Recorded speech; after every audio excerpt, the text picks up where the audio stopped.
Kasih karunia dan damai sejahtera Allah Bapa kita dan anaknya Tuhan Yesus Kristus menyertai saudara. Amin. Shalom, saudara-saudari yang terkasih di dalam nama Tuhan Yesus Kristus. Senang bisa menyapa saudara di tempat saudara berada hari ini, dalam dimensi yang berbeda tetapi dalam dunia yang sama. Sebagai insan yang diciptakan untuk Tuhan, sebelum kita melakukan rangkaian aktivitas kita pada hari ini, marilah kita mengawalinya dengan mendengarkan firman Tuhan. Shalom.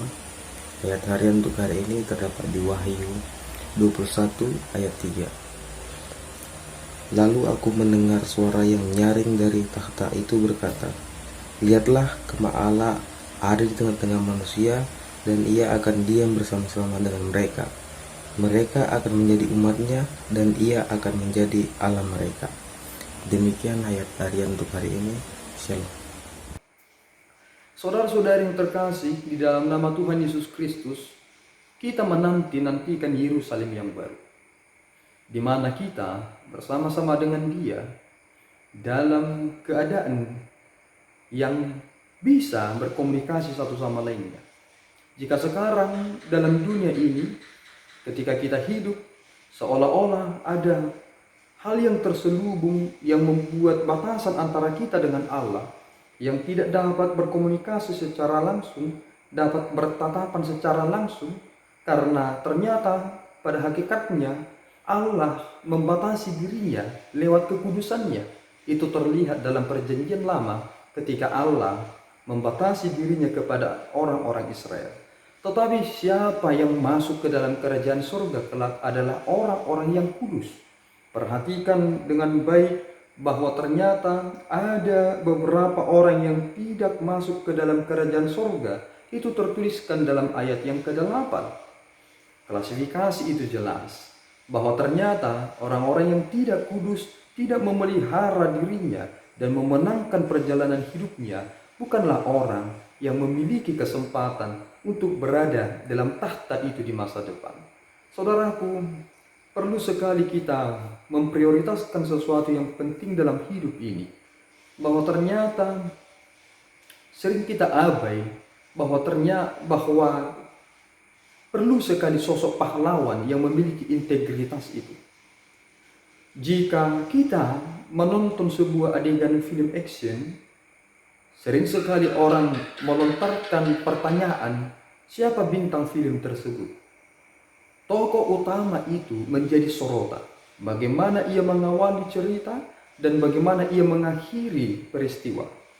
Bukankah sebenarnya jika kita berikan sudut pandang yang mendalam tentang kehidupan ini, ternyata kita adalah tokoh utama dalam kehidupan ini. Jika kita menyaksikan bahwa adanya pahlawan dan kita kagum dengan sosok tersebut dan mengidolakannya, mengapa kita tidak menjadikan hidup kita semakin berarti? Karena ternyata aktor pelaku utama dalam kehidupan kita adalah kita sendiri. Jika kita gagal di dunia ini, gagal memelihara hubungan yang baik dengan Allah, gagal untuk memenangkan perjalanan kehidupan ini, apakah kita layak disebut sebagai orang-orang yang mendapatkan kemenangan di masa depan? Bahwa kita tidak memiliki integritas yang baik itu. Yerusalem yang baru itu adalah pencapaian akhir orang-orang yang memenangkan hidupnya. Jika kita melihat keindahan dunia ini, itu masih belum sebanding dengan apa yang akan Tuhan berikan dalam kemuliaannya kelak.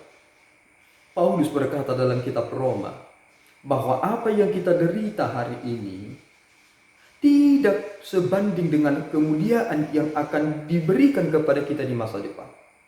Jangan abai dengan segala sesuatu bentuk pemeliharaan Tuhan sekecil apapun itu. Baik itu penderitaan, baik itu hidup senang, atau baik itu hidup susah. Penderitaan, susah, senang itu jika kita jalani dengan baik, ternyata ada pencerahan yang Tuhan ingin tunjukkan kepada kita.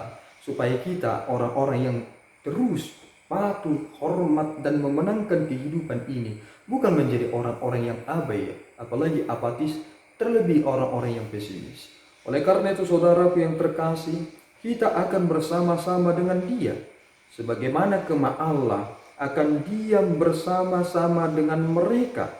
Mereka akan menjadi umat-Nya dan Ia akan menjadi Allah mereka. Pertanyaannya, sejak kapankah Allah itu adalah Allah? Tentu, saudaraku, tanpa adanya manusia, Allah itu tetap Allah. Sehingga jangan kita pikirkan bahwa ternyata kealahan Allah itu terganggu karena kemanusiaan kita. Lihat bagaimana cara Tuhan menghajar orang-orang pilihannya itu. Terkadang murka Tuhan itu tidak dapat terhindarkan. Sehingga pemazmur berkata bahwa sebenarnya kita bagaikan debu di hadapan murka Allah. Tetapi dalam titik tertentu, kemurahan hati Allah melanda atau menyertai bangsanya sehingga menjadikan kehidupan mereka memiliki kesempatan. Kita diberi kesempatan untuk memperbaiki diri di masa sekarang. Terlebih kita berada dalam masa-masa Advent. Ini menjadi masa-masa perenungan. Seandainya Tuhan datang besok, bukankah itu menjadi kepanikan? Karena ternyata dalam iman kekristenan kita tidak dididik untuk menjadi pribadi-pribadi yang panik tentang kedatangan Yesus Kristus, tetapi pribadi-pribadi yang mempersiapkan diri dengan bijaksana. Itulah tentang gambaran perempuan-perempuan yang mempersiapkan minyak mereka untuk menanti-nanti pengantin itu datang. Saudaraku, mari kita menjalani kehidupan ini dengan lebih baik. Jangan hanya memiliki iman yang sebatas etalase. Apa yang ada di samping saya ini adalah etalase. Tetapi lihatlah prinsip yang berdiri dengan kokoh itu. Bagaimana pohon cemara itu bisa bertahan melewati cuaca yang ekstrim itu. Bukankah itu sebenarnya pribadi orang Kristen yang mengandalkan iman dalam Kristus untuk menjalani kehidupan ini? Lihat, segala sesuatu akan baik jika kita menjalaninya dengan penuh harap dan berusaha sebaik mungkin dan mengandalkan Tuhan dalam segalanya. Tuhan memberkati, kita berdoa. Ya Allah Tuhan kami bersyukur atas berkat-Mu yang memelihara hidup kami. Tuhan, kemurahan hati-Mu saja yang mengizinkan kami untuk beroleh tempat di kerajaan-Mu kelak. Kiranya Tuhan Engkau menyertai kami, sehingga tidak satupun kami yang tidak sampai kepada kebahagiaan itu, menjadikan kehidupan kami sebagai perjalanan hidup yang sia-sia. Sertai kami Bapa, dan jadikanlah kami sebagai pemenang, sebagaimana Tuhan inginkan dalam hidup kami. Terima pujian kami Bapa dalam Yesus, kami berdoa dan mengucap syukur. Anugerah Tuhan kita Yesus Kristus, kasih setia Allah Bapa, dan persekutuan Roh Kudus menyertai saudara. Amin.